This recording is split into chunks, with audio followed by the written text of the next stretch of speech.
Hello, babies. It's Mother Love coming to you live and in living color, right on our multiple platforms. We are here for your entertainment, your education, and just the all time we're going to feel better and we're going to talk about the things that a lot of people don't want to talk about. But we need to talk about them. And one of the things that we need to talk about is taking care of ourselves. I know I'm on that soapbox quite often because I know how important it is to make sure you take care of yourself. Because, we will run at 100 miles an hour, trying to get there, trying to catch up, trying to keep your head above water, trying to make sure you just don't come, just fall apart and just, oh, Lord, it's a lot. It's a lot, but it's still doable. It is important that you take care of you. We'll take care of everybody else, and especially women. We will take care of everybody else. We will stand in front of the stove and fry vats of chicken and all kind of food for the Sunday go to meeting, legs swelling up, looking all wild and undisciplined. We will do that. We will put ourselves on the back burner. Oh, I got this little twinge in the side right up here under my armpit. I don't know what that is. Oh, it'll be all right. It'll be okay. I mean, we talk ourselves out of good health. We talk ourselves out of good vibes, out of standing in our purpose and standing in working on our vision. And your vision first has got to be your health. I was like that. Listen, I'm telling you, if it wasn't nailed down, I was eating. I ate everything on the menu, but thank you, call again. And food was my familiar. It's still my familiar. I had to learn. I mean, literally, I had to relearn how to eat, what to eat, when to eat, how to prepare what I was going to eat. And I used to didn't ever think I was going to be any kind of cook or chef or anything like that. And I was like, the only thing I wanted to do as far as food was concerned was make reservations. Hello, this is Mother Love. I'd like to have a reservation for 2 or 22. Whoever was there with me. I'm not sitting up here trying to do anything. Then I met this guy at college who said, I want a lady. And right then I knew, okay, I don't know if this is going to be the right guy. Because he asked me, he said, I need a lady. I want a lady. I was like, see me? I went from girl to woman. I skipped over ladyhood growing up. I learned to be a lady later on in life. But when you learn to be a lady later on in life, you got some baggage back there. Because I was a woman. I was a grown woman. I'm pretending to be an adult. I'm a adult. I don't ever want to lose my childhood wonder. You shouldn't either. I'm not saying doing childish things. I'm saying that wonderment, that element of, oh, let me try that. How about this? Let me try that. Okay, and a lot of times, more often than not, when you're kids, you want to be a ballerina and a fireman. You want to be a soldier and sell shoes. None of it ever seems to go together when you're growing up. It's just not, that's not what it is. I wanted to be a paleontologist. Ask me why. I'll tell you why. I like the way the word sounds. Paleontologist. That's somebody that gets dirty. So I had to do my research back then. And I was like, I don't think I want to be dirty all the time. Or an archaeologist. I like those. The titles sound really good. I prefer that my friends are attorneys as opposed to lawyers. They know the law. They are attorneys. That's just me and my ilk. And I had to learn how to be able to sit down and talking about my health, not just my physical health, my mental health, to sit down and talk to somebody who knew what they were talking about as far as nutrition is concerned. And oftentimes, especially when you get to be an adult, you're like, I don't want to hear all that. Oh my goodness, that's just too much. Look, I'm all right like I am. I'm okay. So what, I wear a size 22 dress. Well, that was back then, not now. And so what, that really doesn't even bother me. I'm trying to figure out how to keep from keeping a roof over my head with my kids. I got to make sure these kids are fed and they're growing like weeds. You just don't even know. And when it was 6 of us and we were all teenagers at the same time. It's a wonder. My mother and my aunts and uncles and cousins and everybody who was part of our community, our tribe, our circle of people, I would have went crazy. I mean, that many teenagers at one time, and we all got through it. We all made it through our teenage years. Not all the way making all the time making the best decisions. Because when we were growing up, we didn't think about, food and gaining weight or anything like that. We didn't have a sedentary life. We ate, we cleaned up the house, we left after we had finished with our chores. We could go outside and play. You could stay out there and run, rip and run all day. Don't let the street lights catch you out there. So it wasn't about I can't eat this, I can't eat that. Listen, when you was growing up, you ate whatever was on the plate. There was no, I don't eat broccoli. Oh, I don't like Brussels sprouts. Oh, I don't like liver. You hungry? Well, yes. Well, then you'll eat. That's what you'll do. We ate what was on the plate, and we really didn't have any concern about that. Not really. Even when we saw our older relatives and they were in a wheelchair, part of their leg is missing, they're losing their eyesight. They used to call people that wore thick glasses, either they called the fellas Poindexter, like because Poindexter was smart, but have to wear these like really, really thick glasses. And we just didn't even think about it. And then as we get older and we think about it and our health is starting to fall by the wayside, we've ignored twinges and pings and dings and all kind of stuff. I wake up with a new pain, it seems like every day. And then sometimes I ignore it. Sometimes I'm going, do I need to go to the doctor for this? No, I can doctor on myself. And you're going to be your own best healthcare professional. Seriously, because you're going to go into the doctor's office.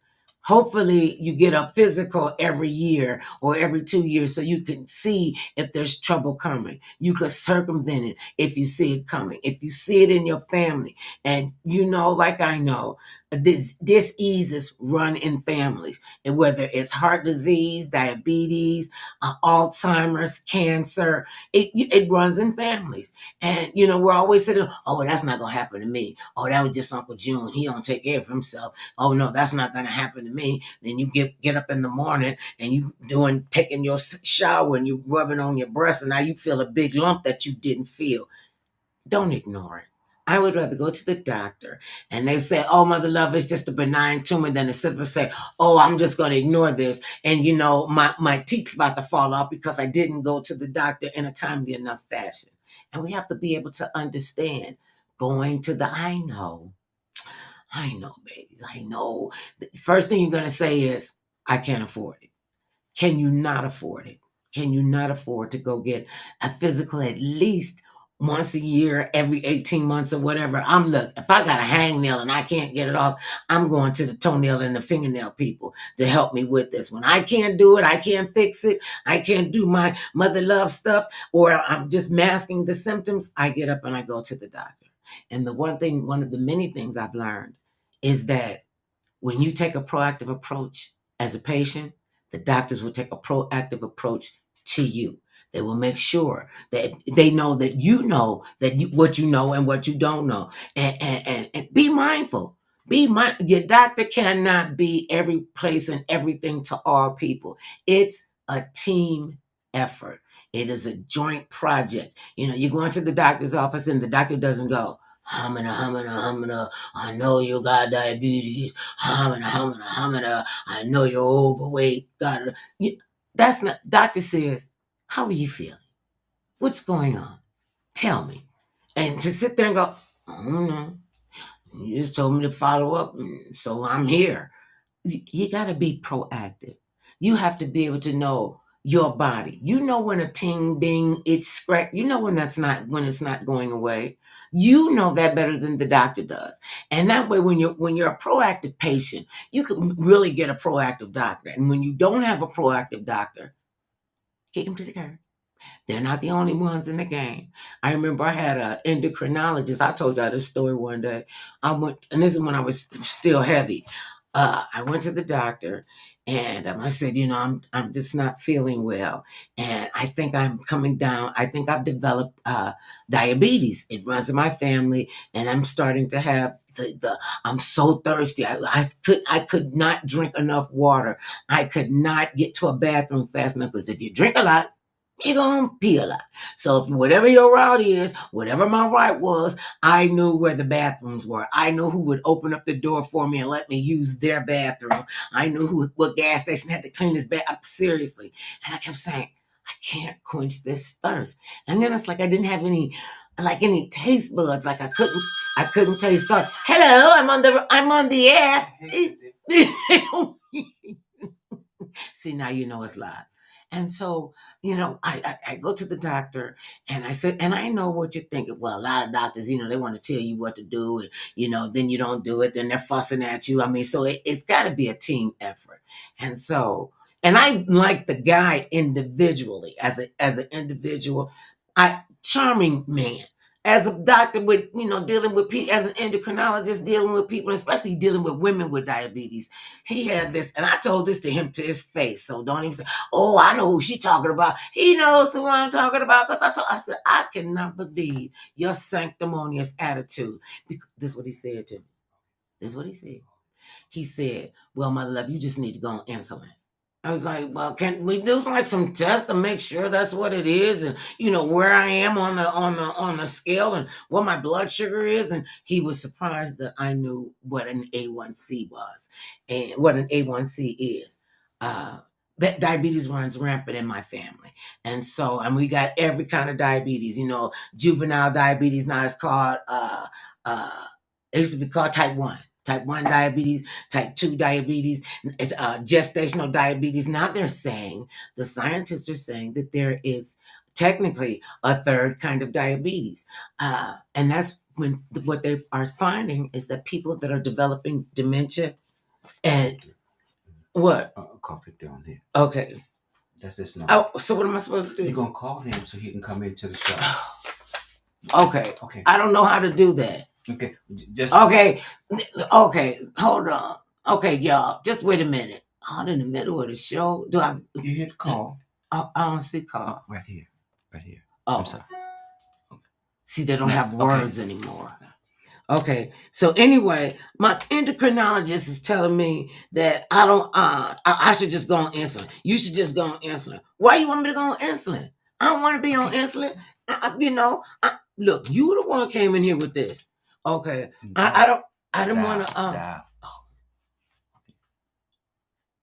Okay, hold on.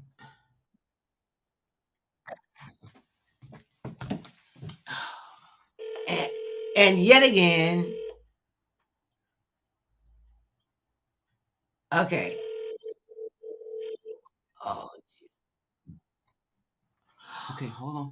Oh. No, I'm not gonna cut you off. Oh, okay. I don't know what's going on. Okay. I don't touch the buttons. They don't let me touch the buttons. It's text. Forwarded to an automatic voice message system. Okay.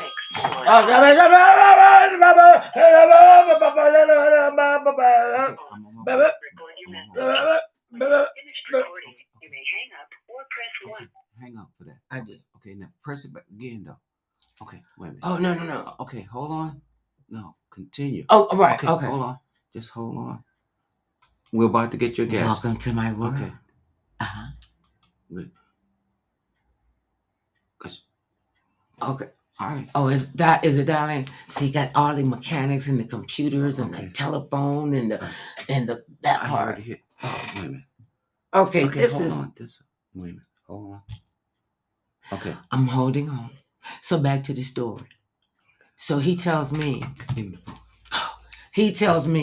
well, you just need to go on insulin. So I'm like, what do you mean I need to go on insulin? If you guys just tuned in, this is Dr. Mother Love, and I'm talking about the importance of taking care of your health and yourself first. Remember, self-preservation is the first law of nature.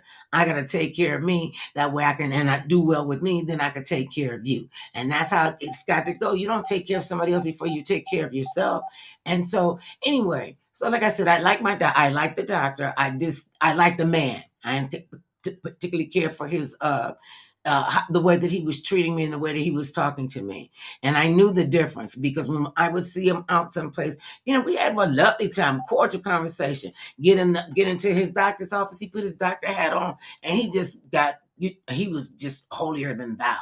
And I was like, wait a minute. Why? What are you telling me? I just need to go on insulin. This is what he said. He said, well, most fat black women don't follow the protocol. Okay, I couldn't even get past most fat black women. And I'm standing there and I was like, if I'd have knew it back then, I would have had a Mitch McConnell freeze. So I was just livid. And what came out of my mouth, this is what God got to bite on my tongue sometime. What came out of my mouth, I said, I'm not most fat black women. So I'm telling you right now, I'm calling my primary care physician and I'm going to talk to him and let him tell me. Hello? Oh my goodness, do we have him? Hello? Wait a minute. Hello? Victor? Hello? He can't hear me. This is he. Who's calling? Oh, this is Mother Love.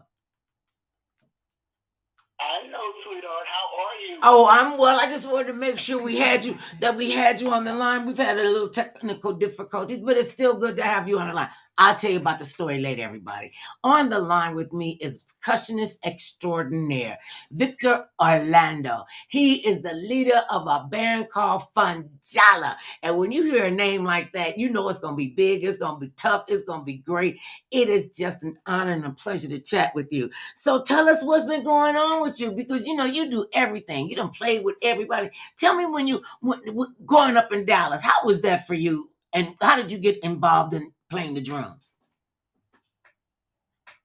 Well, it's good to hear your voice again. It's been a minute. But I'm here.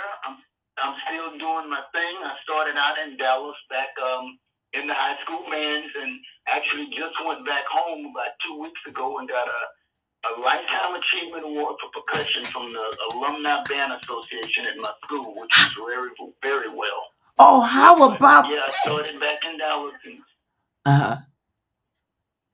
You started back in Dallas when? Hello? Yeah, I started back in Dallas, and then I moved out to L.A. I started in the bands in Dallas, and it was really nice growing up playing music. So did you always know that this is what you were going to do? After I got it hooked in me, and that's what I wanted to do, but I didn't know that was already chosen for me to do, because God said, I got a path for you, and it's going to be music, and I've been doing it 51 years. Like, this is the only job that I've had that I love. Okay, so it's not a job. That's not a job. They say when you love what you do, you will never work a day in your life. Because listen, I've been to his concerts, y'all. True. I'm telling you go to and it's not really, it's an experience, because you make everybody in that room feel like they're the most important person in the room, and that you're just playing for that person, and everybody in the room can feel that. What was that like for you when you realized I can make people love this? Okay, now how do I make that happen? Yeah, I didn't know that. All I knew was, yes, I was exciting people. Yes, they were liking it. But until people started coming up and telling me they liked it, they loved it, it moved me, it made me forget about my problems, it made me feel good, it made me dance, it made me happy. I'm like, wow, all of that just for me playing congos. All of that. And I'm like, that's what it was. And I could see if you were just like just a moderate conga player, moderate percussionist. No, you show up and show out. And I'm telling you guys, when you go and see Victor Olando and Fanjala, don't get your hair did. Don't get your hair did. Put on some flat shoes, because you are not going to be sitting in the seat that you might go over and sit down in your seat, but you're not going to be sitting in that seat. You're not gonna stop moving from the time you guys hit the stage. Where does it come from, that energy? Because you always perform like this is your first time being on stage. Yeah. I really can't. It's just the spirit inside of me that gets the adrenaline flowing, and I have to play for people, and I have to make it work, and they feel it, and once they feel it, I feel it, and if they don't feel it, I feel it, and then they feel it. We all got a feeling going on up in there. and it's a love fest. I mean, it is, and it's great to see people, you know, when you go out, because a lot of times we get together because somebody done passed or something like, or they're in the hospital or whatever. We know when we come to one of your shows, it's going to be, and if you can, just a little, you know, just a little something I'm trying to tell the audience when they get ready to come over there to hang out with you on the 29th. You're going to talk about that too. Wear some light clothes because you're going to be sweating the whole time. I'm telling you, I was sweating on the back of my leg one day. I was like, who sweats on the back of their leg? I said, well, Victor can make that happen. And you do. So now here you are. You come to you do.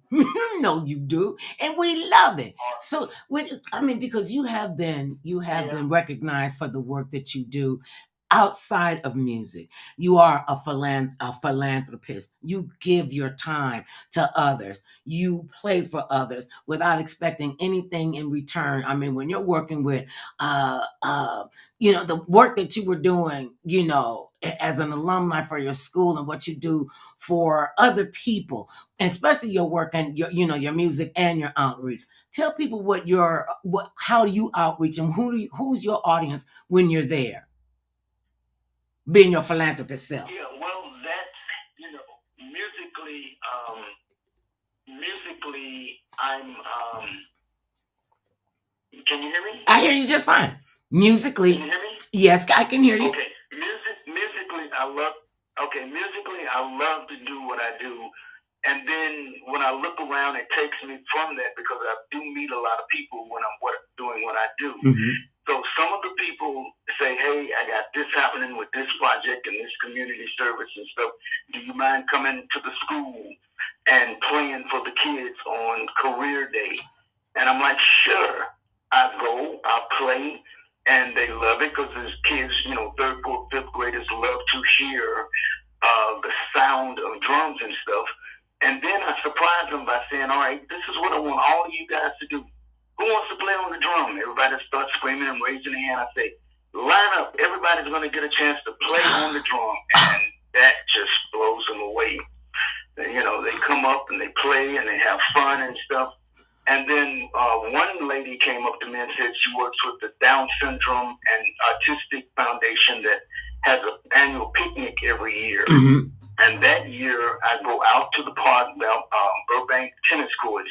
They have their picnic, and then they all gather around up under the trees on the grass, and I play for them. And then I have a big old bag of percussion instruments, triangles and cowbells and all of that. And I have that, and then I have one of the kids pass them out to everybody, and then they come up and play with me. So I've been doing that. I love doing it. I see the lighting up of their faces when, stuff like that happens.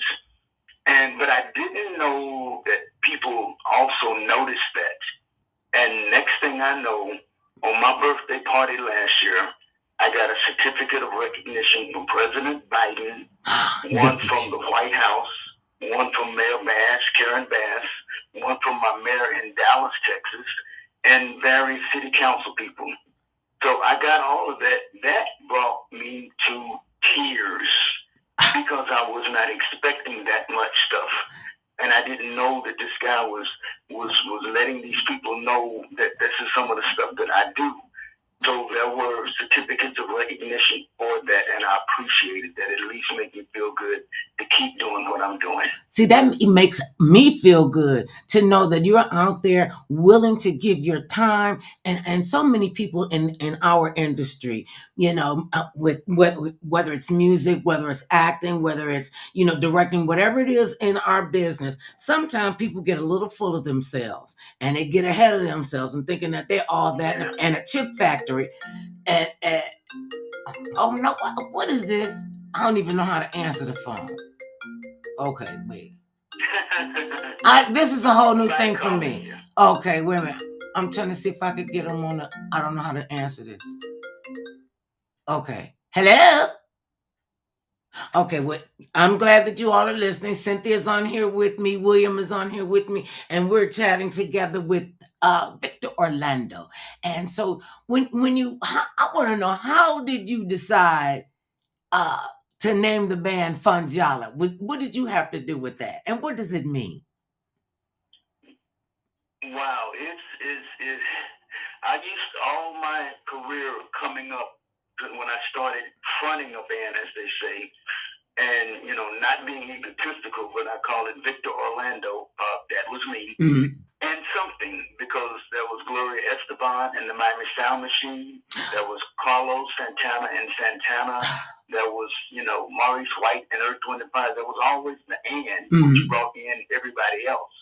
So I would always go Victor Olando and energy, because everybody in the band had energy. I go Victor Olando and the powerhouse. There was always something. And I just kept toying. I'm always creating, and I'm always thinking. And one day I asked myself, what do you play? I play funk music. I play jazz. And I played Latin. Mm-hmm. And I said, okay, well, what can we do with that? And that's when I started coming up with fun for funk, ja for jazz, and la for Latin.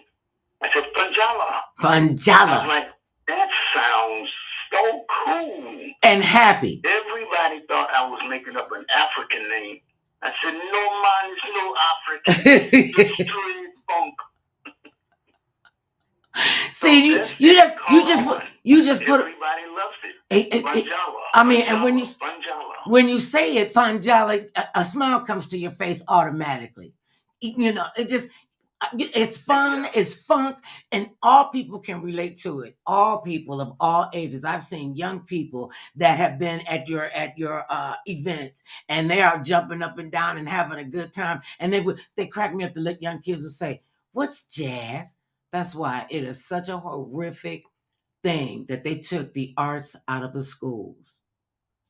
When you saw that, what went through your head? Because, you know, you had the opportunity to play for your school band. What went through your head when you found out and you realized there's no music, there's no art, there's no painting, there's no creativity, there's no place for these young people to get their energy out? Yeah. So, it's a shame. I mean, we did grow up with all of that foundation. And, you know, there's even my kids, when my kids was growing up out here in Sherman Oaks going to school, and my daughter was in the band for 8 years, but she never stepped 1 foot on a football field, and she doesn't know how to do an 8-turn and an oval. She does not know how to do that. You said she can't do it. That's terrible. What did she play? What did your daughter play? What did your daughter play? She started out playing flute, and then she went to the alto sax, the tenor sax, and then she graduated playing baritone sax. Oh, what? So my daughter went through all of that, and she was totally shy. She was nowhere near like what I do on stage. She would sit down in the orchestra and play, and don't give me no solo, don't point to me, don't tell me to sing. She just didn't want to have no parts of being singing. Just heard. Oh, and that's it. And obviously she's very good at it, because when you could go from alto to baritone, saxophone, you know, that's not an easy feat. That's something you got to come all the way deep from your diaphragm to be able to play that. See, I know a little bit about that. I used to play the B flat clarinet. Okay. No, that's true. I was just happy for her that she did breeze through that and had that as a foundation in her, you know, just to have the music as a foundation. And then my other kids want to, you know, they want to do art stuff. You know, my sons want to be a film director and a you know, director of films and stuff. So they have some arts in them. I'm just there to be a foundation for them if they need the help. And that's really good, because when your parents are supportive of your goals, it does make for a lot better, a lot smarter, a lot more peaceful upbringing, because they do support you. Because, people will tell you, what you want to go play the drum? Nobody going to pay you to play no congas. What's wrong with you? Nobody going to pay you to run your mouth. What's wrong? Girl, you better go somewhere and get back on that bus and quit talking crazy. People don't.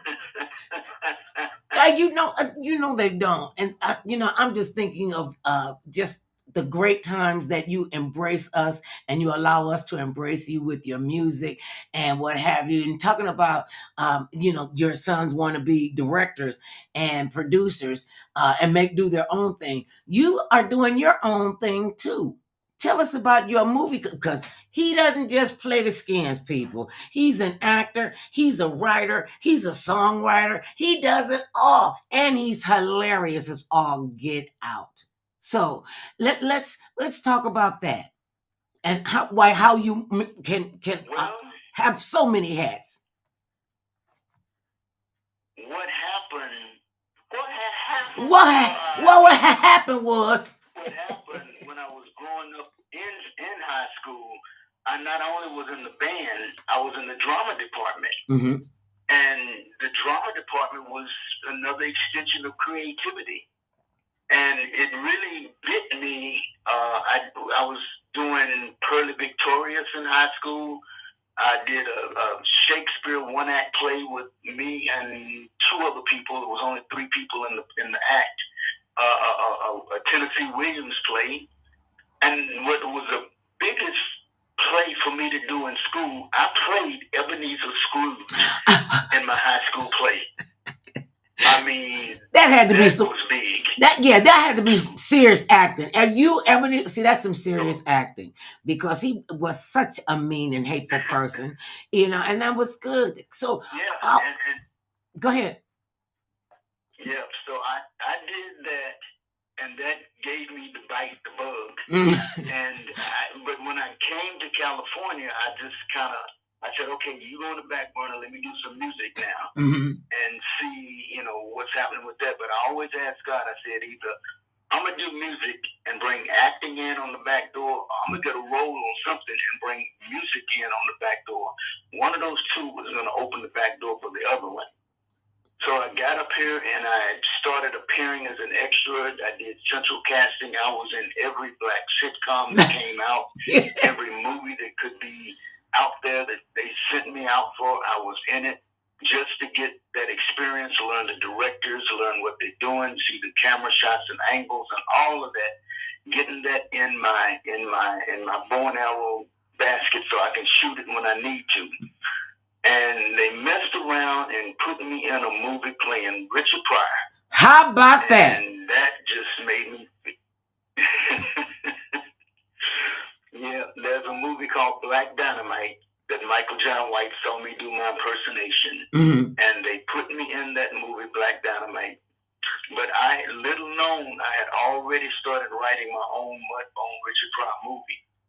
So myself and Cy Richardson, actor, we are looking for distribution and funding to get this movie out. It's a Mudbone type, Richard Pryor type, Victor Orlando comedy movie that is just hilarious, and we cannot wait to get it shot and get it out there for everybody to see. Well, isn't that something? You make a great Richard Pryor. You're gonna make sure that his story gets out there. Well, more of his story gets out there, because we grew up on Richard Pryor. He was funny. He's one of them kind of comedians. Yeah. He's one of them kind of comedians. Don't eat or drink around him. Just don't eat or drink.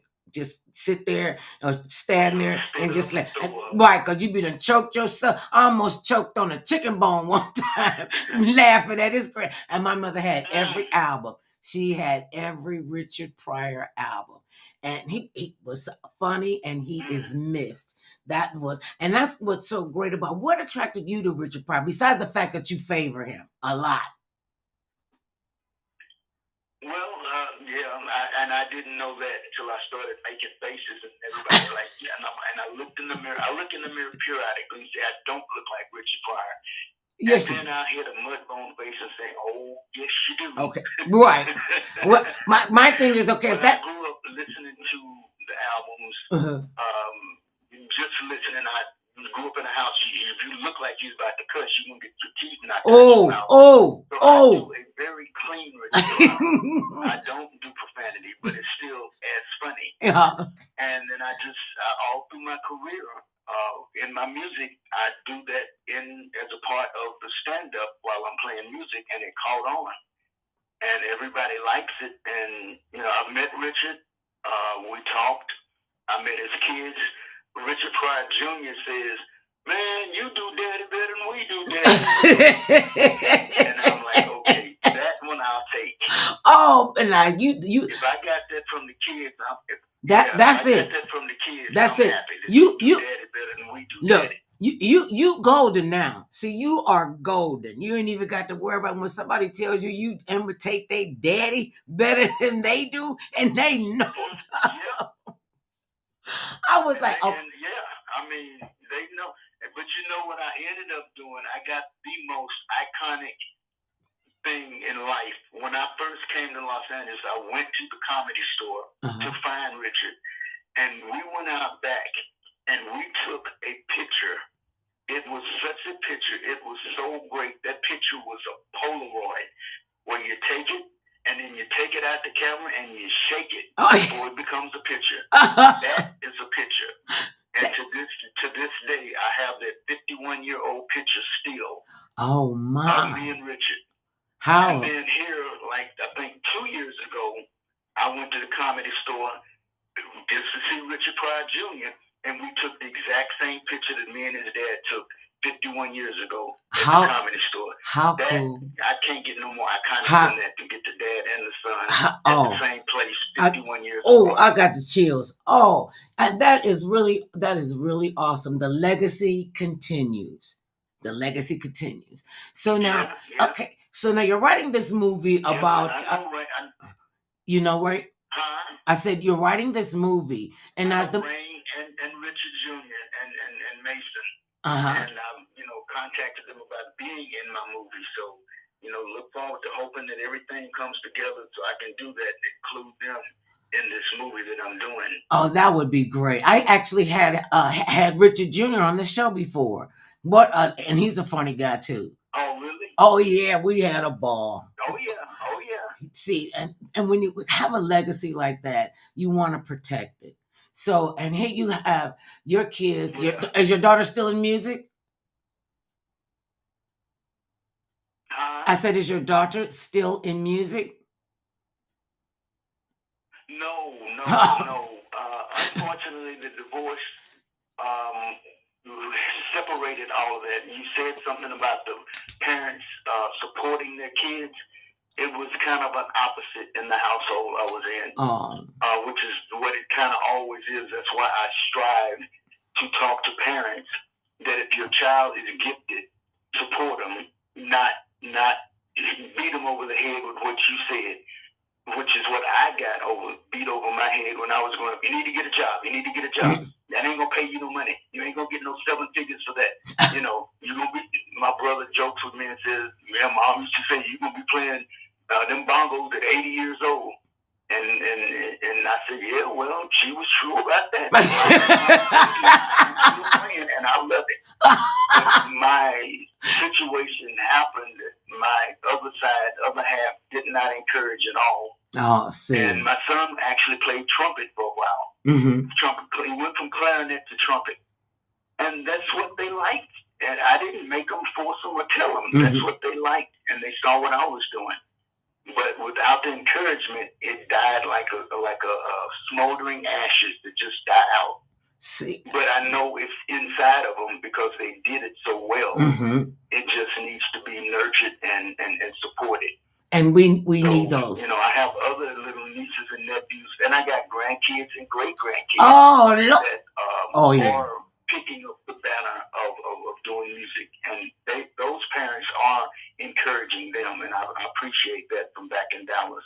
That's wonderful. And we all got to, put our arms around, especially our creative people. Well, all people, because everybody needs to be nurtured. And that's where we've fallen down as a society, as families have split up and, become fragmented. How do you hold it together? And especially when you have children, grandchildren, and great-grandchildren, because they're all looking at you. When you talk about your life and all the fun that you've had, what has been some of your biggest obstacles, in music, in life, and how did you get through it? How did you walk through those fires?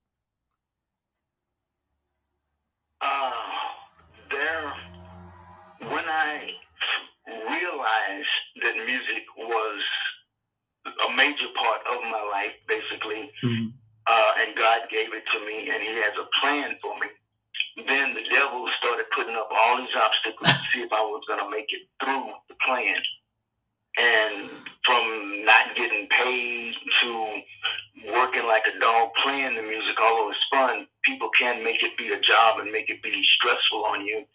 All of the things that go with it, and you just get to the end of the day and say, whew, I'm glad I'm through with that. And what's next? I hope it's better than the last situation.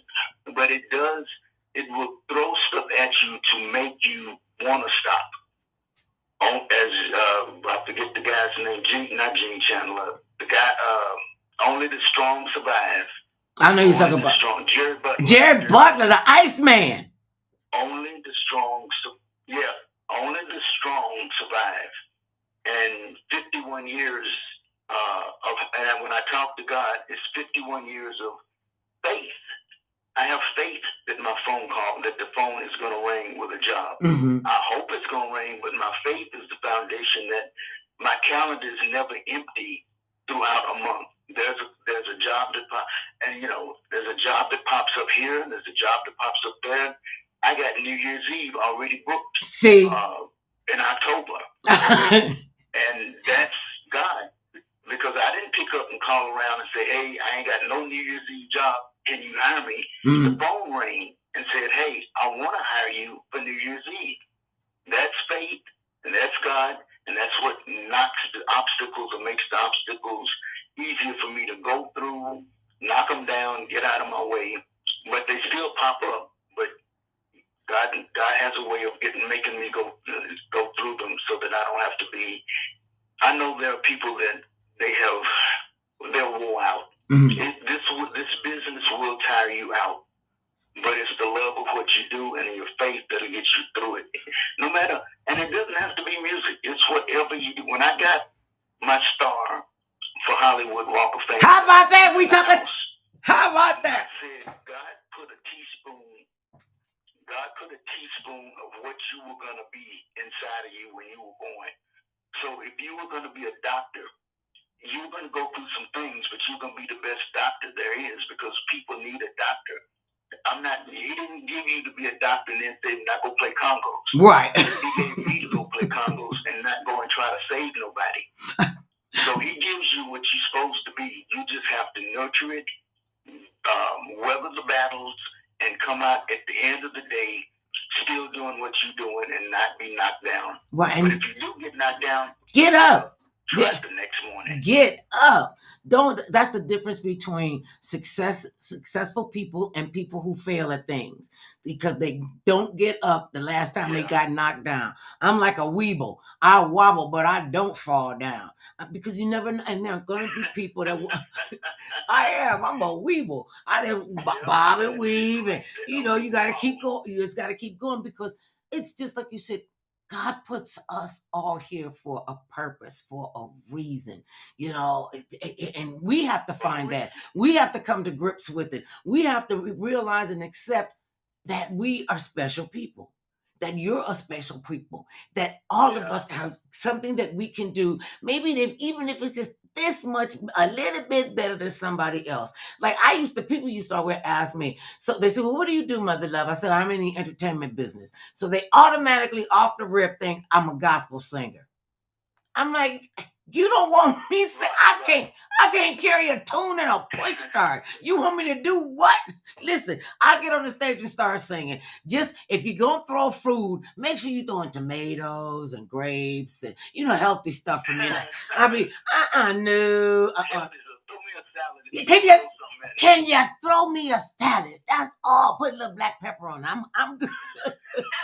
I'm good. Yeah, I stay in my lane. I remember when I first came out here, one of the managers I had, he said, "Oh, they sent me to an acting coach. They sent me to take stage blocking." And I told them I had done that, but they gave me, and I went to the classes. So then they go, "Oh yeah, you're really good at this. We're gonna get you a voice coach." I said, "A voice coach for what?" They said, "We're gonna so you can sing." I was like, "Dude, no, don't even do that." So they were just like, "Don't." I'm like, "I'm not gonna do that."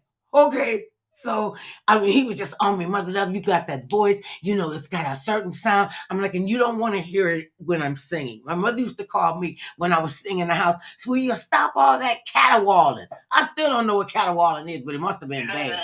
It must have been bad.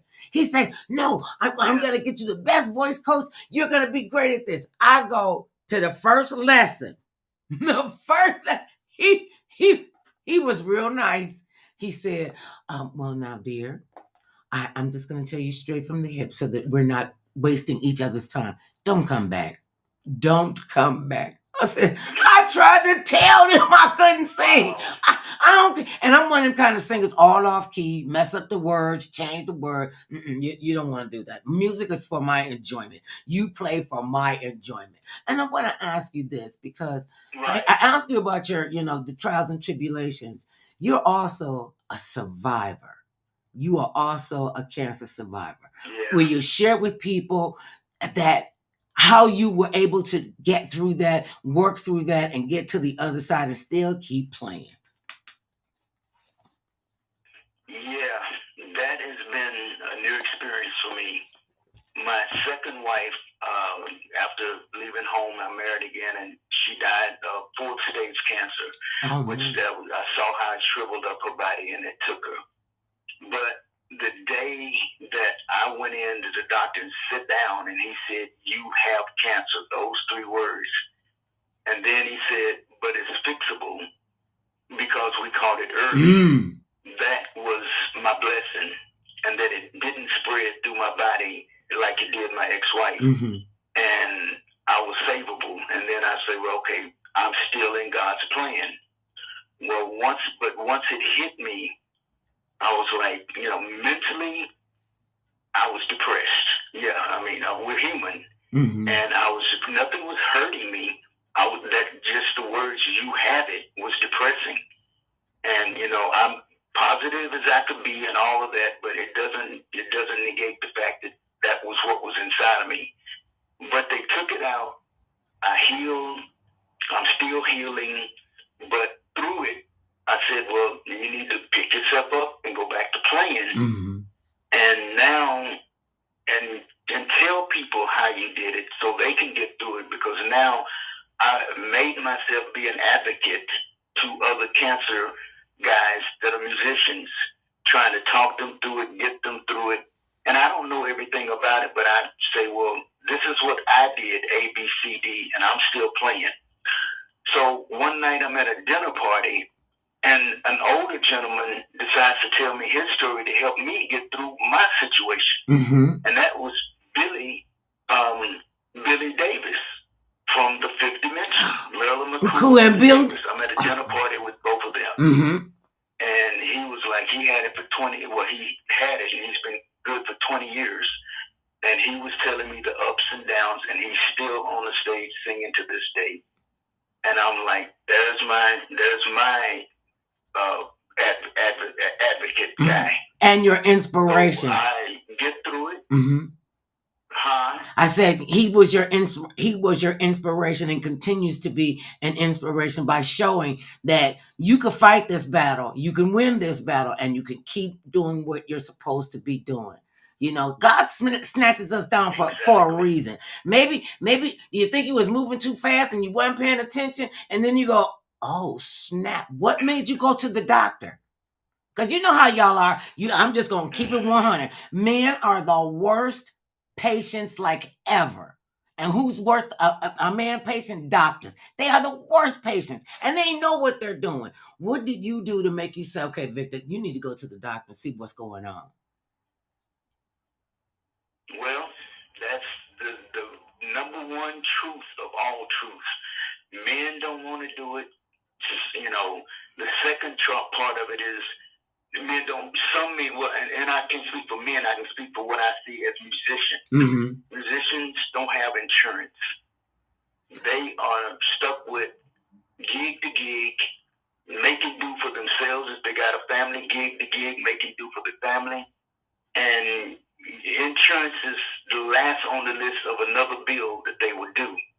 So, but me being a senior citizen, I get insurance, and it works for me. Uh-huh. So I have the LA Medicare Plus, which gives me everything that needs to be done health-wise. Mm-hmm. But even still, that I wasn't going to the doctor in the beginning. Whenever if I broke a fingernail, okay, I'd go to the doctor and get my nail fixed. But that's about it. I wouldn't go for all of the tests and this, that, and the other that goes with going to a doctor. See. So for 3 years, they would send me a birthday card from LA Care, Medicare, and say, hey, it's your birthday, happy birthday. Have you checked out? Have you got your colonoscopy? Have you got your flu shot? Have you got your this, your that, and the other? I'd say, I get to it. And put the card in the corner. Thank you for the birthday card. I'll get to that other stuff later. Then it come another year. I say, I'm on tour right now. I don't have time to do all of that. I'm watching football. Man, it's football season. I can't go down to the doctor. Another year go by. God is sitting up there watching me do this. Watching you. God at this point knows. Huh? I say, yeah, God's watching you. Now, just how stupid are you going to be? Are you going to pay attention to that body of yours? What are you doing? What did I say earlier? You'll put it on the back burner. You will put yourself on the back burner to make sure that you're there for going on the road or whatever it is. And on the back burner, Lord knows what's going on inside of your body. So now this is year 3. You get a 3rd birthday card and go ahead. So the 3rd card came. Football season was happening. COVID was happening. Trump was happening. Junk was happening. COVID, you couldn't even go out your door. I'm like, this is way too flipping much depression going on me, Jack. And the number one thing people ask me is, how did you know you had it? And the number one thing that you just asked me, how did I know that I had it and what did I do? Well, that 3rd birthday card came and it asked me all of that, and God knew I already had cancer when that card came. And I said, yeah, you know what? It's COVID. I can't go nowhere. I can't tour. There ain't no good games on. Let me go ahead and call it that dumb doctor and set up an appointment and see what's up. So that's what I did. I called the doctor and I said, hey, I got your birthday card. Appreciate it. It said set up for a colonoscopy, set up for a blood test, and to see you for a physical. So they gave me those 3 appointments. Mm-hmm. I did the physical. They drew the blood. They did all the tests. And then I started getting the call for the colonoscopy. Go in and get your colonoscopy done. That was around Thanksgiving 2 years ago. I went in, got the colonoscopy done. Now that turns into being a funny stand-up routine, Mother. Oh, wait. That I have made going in, getting a colonoscopy, a Richard Pryor stand-up routine of going in there with all them men going inside my behind. I don't think so, baby. I ain't having no dude go in my rear end. That's what I was mentally. Do you know they found 2 polyps inside of me? See. Didn't know it. They wasn't cancerous, but they would have been if I hadn't gotten it taken care of. So I had 2 polyps that they took out. So the next thing the doctor doctor calls and sets up the neurologist appointment. I go into the neurologist and he says, of the blood tests we took, your PCT blood levels for cancer are supposed to be 0.5. Yours are 6.9. Oh, you Lord. have cancer. Lord have mercy. And I'm like, oh, snap. That is not what I ever in life wanted to hear. So at that point, he said it's fixable because it hadn't spread in your body. But it goes back to God knew it. God tapped me on the shoulder and said, really, I think you need to make the call this time. I made it, and that's what started igniting the process of me going to the doctor and getting that physical. See. And not becoming that man that says, you know, I'll get to it, I'll get to it, I'll get to it, and never get to it. 3 stages, 4 stages later, now it hits you in the gut, and you can't walk out the front door. Mm-mm. You have to be pulled out on a stretcher going to the ambulance because you waited too late. See. So I thank God I didn't wait too late. He got me in there. They took the prostate out. I have some little complications now, but I'm alive, and they're not as bad as if I didn't want the chemo and radiation in my body. Mm-hmm. That's a whole nother animal. Oh yeah, all about to deal with. Mm-hmm. So I said, just take it out, and I'll deal with the little things that I'm having to deal with now, which is edema and neuropathy. I have neuropathy pretty bad. In your feet? It impels me to being on the stage, jumping around like the person that you saw the last time you saw me jumping around. People don't see it that's not that person because I still jump, but I jump at a minimum. Somebody says, okay, the people want to see you jump, but I'm not going to allow you to jump that much because I'm going to be on the floor right 3 jumps later because my body won't be able to take it. See, and we get to a point. They don't want to see that. We get to a point, you know. I'll make it. You said this earlier. You were a senior citizen. We're not senior citizens. We're seasoned citizens. We got flavor. We got all that. But I'm with you on the senior citizen thing because we can get all the benefit, get everything. Look, we got to fight for Medicare. We got to fight for people's benefits behind us, and the young people better get out there and fight to keep them because we work too hard to not get our, you know, what we have coming from us working that long. And so it's just wonderful that you still get to do what you do and you are on the other side of this. So what have they said about your prognosis? Well, no, it's out. Okay. I'm clean. I'm 0.0. Okay. I'm now just taking medicine for my neuropathy to kind of help keep the pain out of my legs. Yeah. When I go on stage, I have another pill that I don't even have to take. It's called adrenaline, and it just comes over me like a Marvel hero costume. I turn into Wonder Man, like Wonder Woman. I just do my little spin, and bam, there I am. I got my Marvel hero costume on, and I'm entertaining people, and they're enjoying it. And I'm happy, they're happy, and then at night when I go home, I have to kind of pamper my legs because they're a little sore. But it's okay. I made it through it. Everybody's happy. I got paid. I go to sleep. And I wake up the next day and say, all right, God, what's next? What's next? What is next coming up for you? Tell people about Olando Productions, your experience that's coming up on October 29th. So the thing, I don't know how and why I started doing birthday parties for myself, just to have people come out, so not to horse me up on a ladder and know all of that. 90 just, hey, seconds. I live another year, come and celebrate that with me, and they have throughout the ages. But it's really picked up lately, and Olando Productions puts on this nice show. I do theme parties. We did the 70s last year where everybody came in because I was 70, so I did a 70s at 70, and they came in their 70s outfits, and we all partied at Catalina Jazz Club up on Sunset in Hollywood. So this year, I'm doing the same thing, but with another theme. I'm doing my birthday party where I'm going to be performing and having fun. I've invited several people to enjoy their birthday parties with mine. Publicist Cynthia Busby is going to be joining me with her fan base. I have a couple of other people that are having people get tables with their friends and family to enjoy.